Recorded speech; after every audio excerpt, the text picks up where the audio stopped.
بسم اللہ الرحمن الرحیم۔ 3 جون 1947 کو بر صغیر کی تقسیم اور آزادی کا اعلان ہوا۔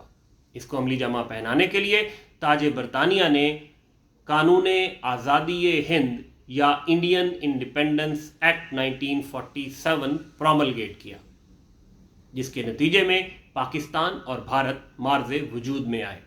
دونوں ملکوں کا آئین بنانے کا فریضہ دونوں ملکوں کی رسپیکٹیو کانسٹیٹوئنٹ اسمبلیز کو انٹرسٹ کیا گیا۔ مستقل آئین بننے تک دونوں ملکوں کے لیے عبوری آئین نافذ کیے گئے۔ پاکستان کی کانسٹیٹوئنٹ اسمبلی کا پہلا سیشن 10 اگست 1947 کو ہوا۔ پاکستان میں جو میجر کانسٹیٹیوشنل ڈیولپمنٹ ہوئی آگے، وہ 12 مارچ 1949 کو ہوئی، جب پاکستان کی کانسٹیٹیوشنل اسمبلی نے آبجیکٹیو ریزولوشن اڈاپٹ کی۔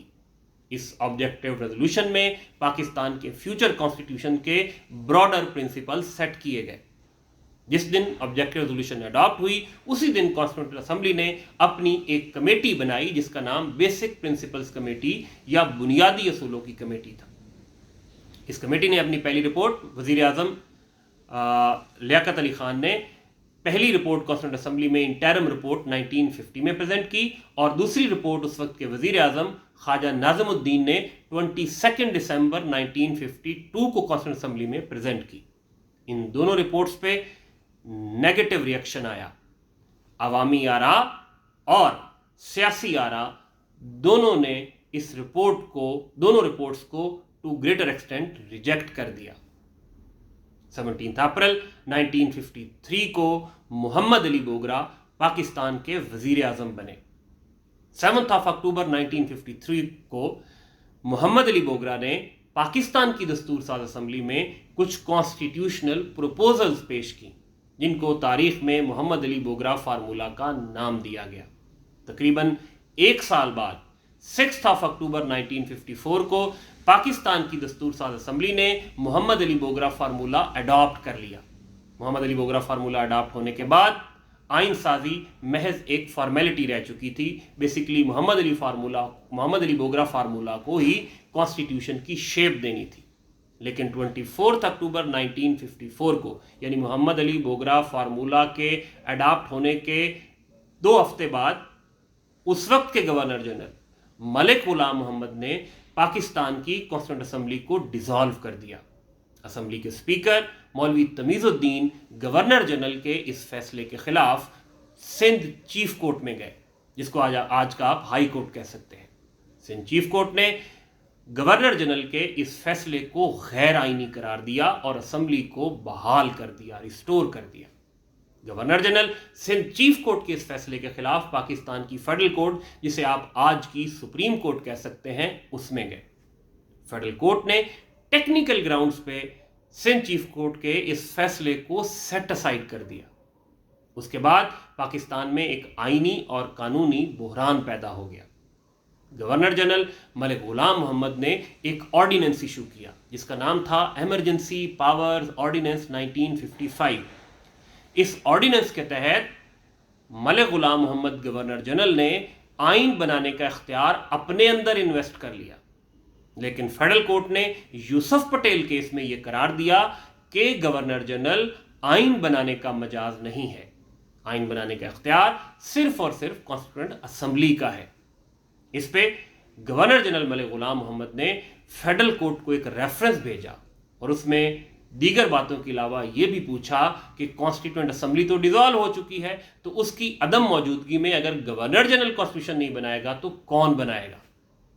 تو اس ریفرنس کے جواب میں فیڈرل کورٹ آف پاکستان نے یہ قرار دیا کہ آئین بنانے کے لیے نئی آئین ساز اسمبلی کا انتخاب کروایا جائے۔ 28 مئی 1955 کو پاکستان کی دوسری دستور ساز اسمبلی کے انتخابات ہوئے، اور اسی دن یہ اسمبلی مرز وجود میں آ گئی۔ اس دوسری دستور ساز اسمبلی نے پاکستان کا آئین 29 فیب 1956 کو اپروو کر دیا، اور 23 دن بعد یعنی 23 مارچ 1956 کو پاکستان کا پہلا آئین نافذ العمل ہو گیا۔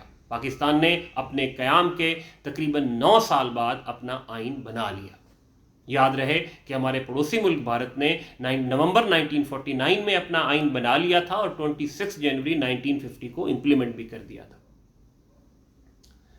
یہ پاکستان کی تاریخ میں ایک لینڈ مارک ڈیولپمنٹ تھی، پاکستان کے آئین کا پاس ہونا، لیکن بدقسمتی سے یہ آئین صرف 2 سال نافذ العمل رہ سکا اور 7 اکتوبر 1958 کو اس وقت کے صدر میجر جنرل سکندر مرزا نے مارشل لا لگا کے اس آئین کو منسوخ کر دیا۔ مارشل لا لگنے کے محض 20 دن بعد اس وقت کی سپریم کورٹ نے 200 کیس میں اس مارشل لا کو جائز قرار دے دیا۔ پھر اگلے 5 سال ملک میں مارشل لا کی حکمرانی رہی۔ 8 جون 1962 کو اس وقت کے صدر جنرل ایوب خان نے پاکستان کو دوسرا آئین دیا۔ یہ آئین بھی 7 سال نافذ العمل رہا اور 25 مارچ 1969 کو جنرل یحییٰ خان نے دوبارہ مارشل لا لگا کے پاکستان کا دوسرا آئین بھی منسوخ کر دیا۔ اس کے بعد پاکستان میں مارشل لا کی حکمرانی رہی۔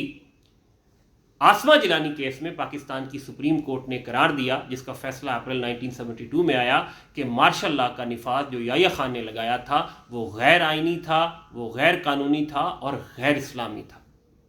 مارشل لا کو ناجائز قرار دینے پہ مارشل لا اٹھا لیا گیا اور 21 اپریل 1972 کو پاکستان میں ایک انٹرم کانسٹیٹیوشن، جس کو ہم انٹرم کانسٹیٹیوشن آف 1972 کہتے ہیں، وہ انفورس کر دیا گیا۔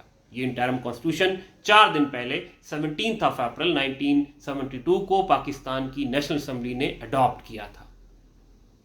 10 اپریل 1973 کو پاکستان کی نیشنل اسمبلی، جو کہ کانسٹیٹیوئنٹ اسمبلی بھی تھی، اس نے پاکستان کا موجودہ آئین اپروو کیا اور یہ موجودہ آئین 14 اگست 1973 کو نافذ العمل بھی ہو گیا۔ یہ آئین 4 سال تک کام کرتا رہا، لیکن 5 جولائی 1977 کو جنرل ضیاء الحق نے مارشل لا لگا کے اس آئین کو سسپینڈ کر دیا۔ نصرت بھٹو کیس میں پاکستان کی سپریم کورٹ نے ضیاء الحق کے مارشل لا کو جائز قرار دے دیا۔